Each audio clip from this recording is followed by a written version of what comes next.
আমার কথা শুনবার জন্য আপনাদের স্বাগত জানাই। বাংলাদেশে একটি নতুন রাজনৈতিক দল এবং নতুন ছাত্র সংগঠনের আত্মপ্রকাশ ঘটতে যায়। নতুন নতুন রাজনৈতিক দল হওয়া, নাম সর্বস্বহীন রাজনৈতিক দল হওয়া বাংলাদেশে নতুন কিছু নয়।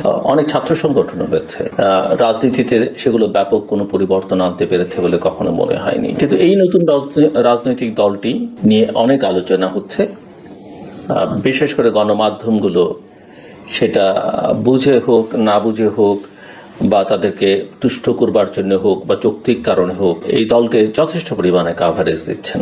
আর যদিও এটাকে কেউ কেউ কিংস পার্টি বলছে। ছাত্র জনতার অভ্যুত্থানের মধ্য দিয়ে নতুন সরকার গঠিত হবার পরে ওই আন্দোলনের পুরোভাগে যে ছাত্র নেতারা ছিলেন, বৈষম্য বিরোধী ছাত্র আন্দোলনের প্ল্যাটফর্মে নামে, তাদের কয়েকজন সরকারের উপদেষ্টা হয়েছেন এবং তারা এবং সরকারের বাইরে যারা ছিলেন অত্যন্ত ক্রিয়াশীল বা সক্রিয় বা যাদেরকে আমরা সরব দেখেছি, তারা মিলে এই নতুন রাজনৈতিক সংগঠন এবং ছাত্র সংগঠন করতে চাইছেন। প্রত্যাশা করা হচ্ছে দলটি শক্ত অবস্থান তৈরি করবে এবং গ্রহণযোগ্য কর্মসূচির মাধ্যমে সাধারণ মানুষের কাছে পৌঁছবার চেষ্টা করবে। যদিও মতবিরোধ এবং মতভিন্নতা স্বাভাবিক, তবে এই দলটি এসব চ্যালেঞ্জ পেরিয়ে তাদের যাত্রা শুরু করতে যাচ্ছে।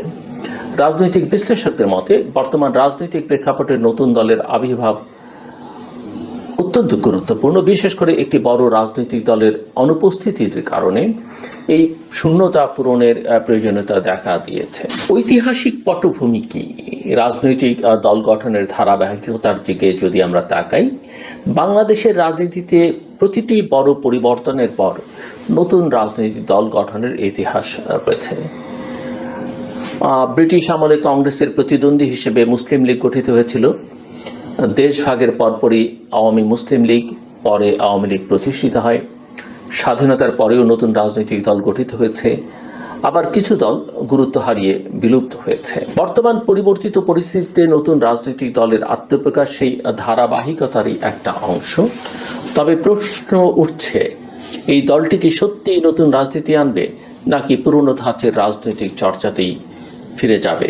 এই দলটি কি আসলেই একটা আলাদা দল, নাকি অন্য কোনো দলের বি টিম বা সি টিম হিসেবে কাজ করবে? নতুন দল নিয়ে যে বিতর্ক, সেটা হচ্ছে ইতোমধ্যেই তাদের উপর একটা কিংস পার্টির তকমা লেগেছে। রাজনৈতিক বিশ্লেষকদের মতে নতুন দলটি কি সত্যি স্বতন্ত্র, নাকি এটি বিশেষ সুবিধাপ্রাপ্ত একটি দল যা ক্ষমতাসীনদের প্রত্যক্ষ বা পরোক্ষ সমর্থন পাচ্ছে? এ নিয়ে বিতর্ক সৃষ্টি হয়েছে, কারণ নতুন দলের সঙ্গে সংশ্লিষ্ট কিছু ব্যক্তি সরকারে গুরুত্বপূর্ণ অবস্থানে রয়েছেন। একজন উপদেষ্টা পদত্যাগ করে দায়িত্ব নিয়েছেন, আরও দুজন উপদেষ্টা আছেন এবং এর বাইরেও অনেকে আছেন, আমি আগেই বলেছি।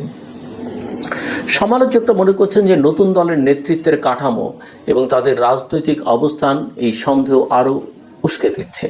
কিছু বিশ্লেষক মনে করেন এটি 1980 সালের 80-র দশকে গঠিত একটি দল গঠনের সঙ্গে তুলনীয়, যেখানে রাষ্ট্র ক্ষমতায় থেকে দল গঠন করা হয়েছিল।